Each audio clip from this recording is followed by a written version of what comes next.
Welcome back to Hey guys, welcome back to my channel. So today we're going to be doing stories with Popstar Gaming. This is the first one that we're doing on my channel, and we're going to be doing it once a week. So, this is the first episode of this. And normally my channel is full of screams, loud things, but we need to focus on some other things too. I love reading stories and stuff, and the story videos on YouTube are some of my favorites. So my platform isn't too big, but I love doing these types of things. So I just thought this would be amazing, and in general. So the book we are going to be reading today is one by Roald Dahl. He's a very famous author for children, and the book we are going to be reading is called Esio, Trot. So let's get started. Mr. Hoppy lived in a small flat, high up in the tall concrete building. He lived alone. He always has been a lonely man, and now that he was retired from work, he was more lonely than ever. There were two loves in Mr. Hoppy's life. One was the flowers he grew on his balcony. They grew in pots and tubs and baskets, and in summer the little balcony became a riot of colour. Mr. Hoppy's second love was a secret he kept entirely to himself.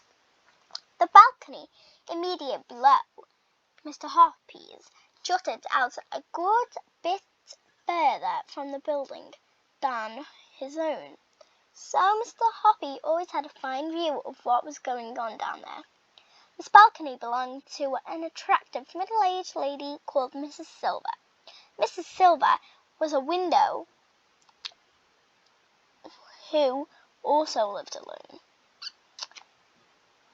Wait, did I say window? I meant widow. And although she didn't know it was only she who was the object of Mr. Hoppy's secret love. He had loved her from his balcony for many years, but he was a very shy man, and he had never been able to bring himself to give her even the tiniest hint of his love.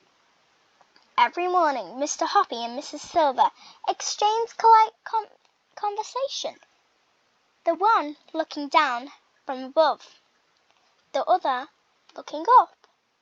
But that was as far as it ever went. The distance between their balconies might have been more than a few yards, but to Mr. Hoppy it seems like a million miles. He longed to invite Mrs. Silver up for a cup of tea and a biscuit, but every time he was about to form some words in his lips, his courage failed him. As I said, he was very, very shy man.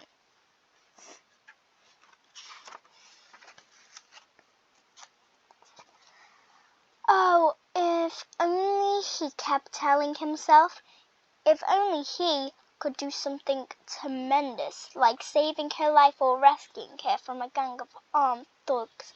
If only he could perform some great feat that would make him a hero in her eyes. If only. The troubled Mrs. Silver gave all her love to somebody else, and that was somebody was a small tortoise called Alfie. Every day when Mrs. Hoppy looked over the balcony and saw Mrs. Silver whispering endearments to Alfie and stroking his shell, he felt absurdly jealous.